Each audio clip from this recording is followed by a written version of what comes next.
February 1948. A distress signal cuts through the South Pacific. Crackling, broken, almost impossible to decode.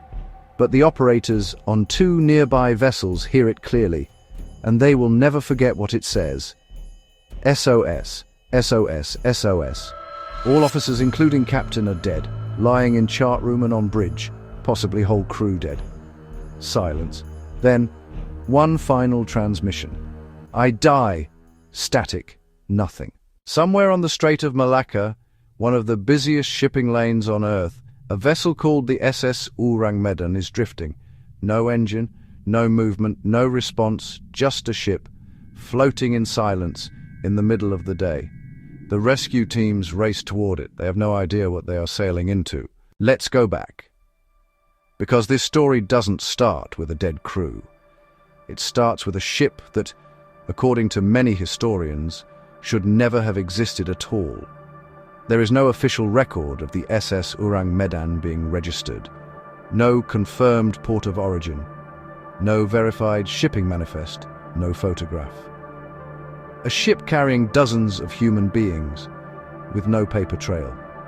Ask yourself why a cargo vessel operating in international waters would need to be invisible. Ask yourself what kind of cargo requires that kind of secrecy. We'll come back to that. The rescue ships arrive at the coordinates. The Ourang Medan is there, exactly where the signal came from. The hull is intact. No visible damage, no collision marks, no storm damage.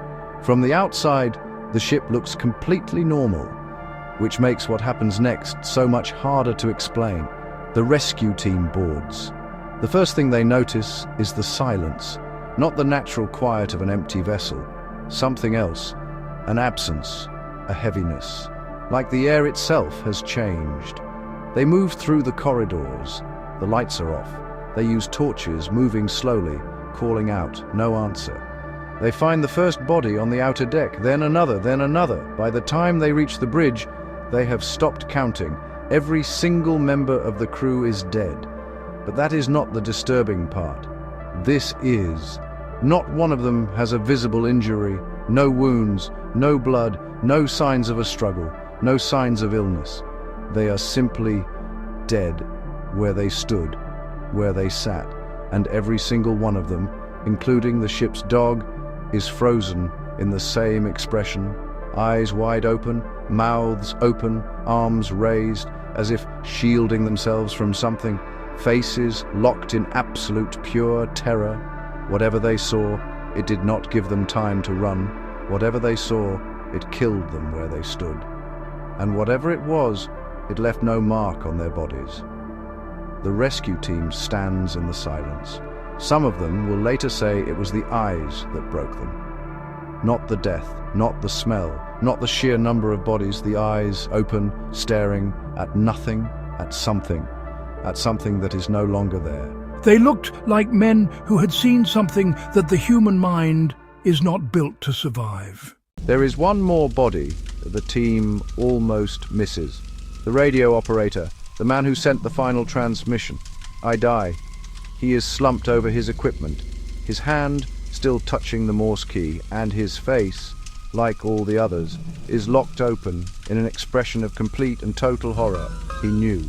In his final moments, he knew exactly what was happening to him, and he still had time to tell the world, but not enough time to explain why.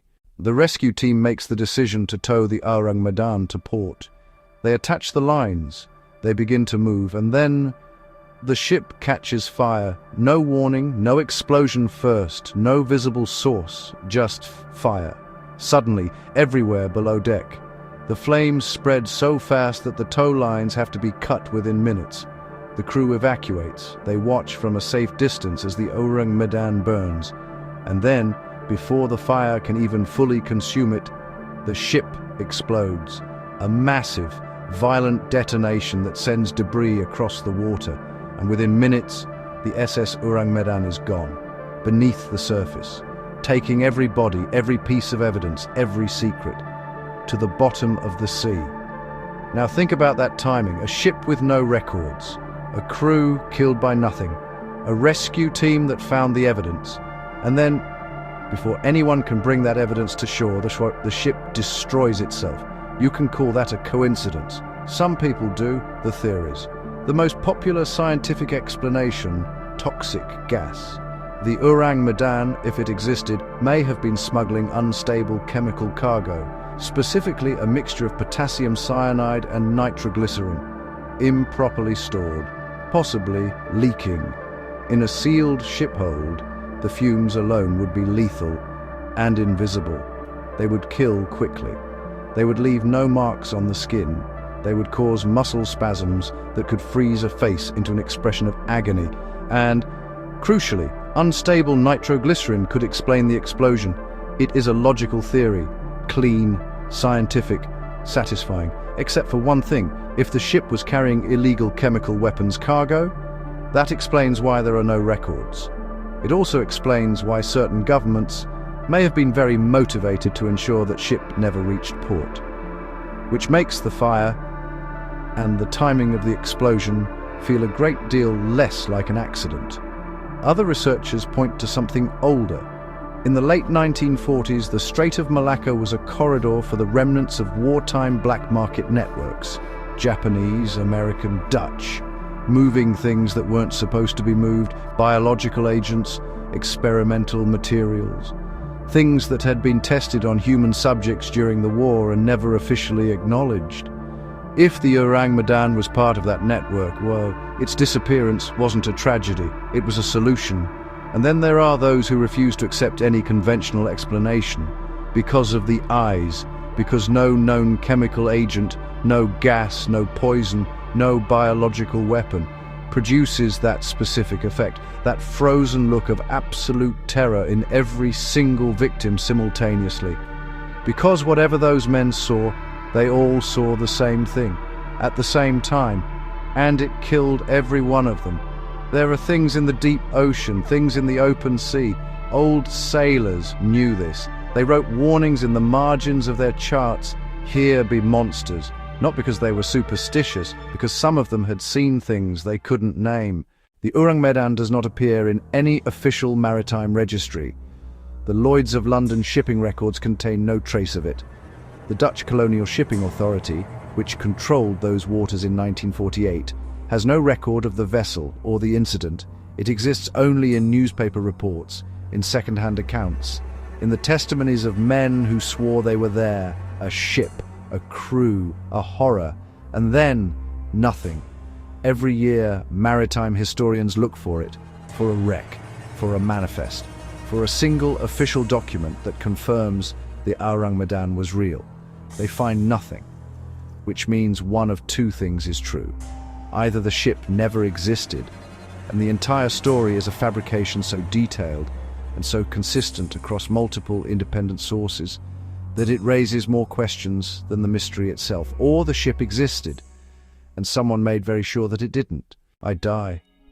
2 words from a man in the middle of the ocean, watching something happen to the people around him, knowing it was coming for him next, and choosing to spend his last living seconds, not praying, not running, but making sure that someone, somewhere, would know that something happened out there, that they were real, that they existed. The Ourang Medan has never been found. Whatever is on that ship is still down there, in the dark, in the deep, waiting. The SS Ourang Medan appears in no official maritime record. The wreck has never been located. The case remains officially unexplained.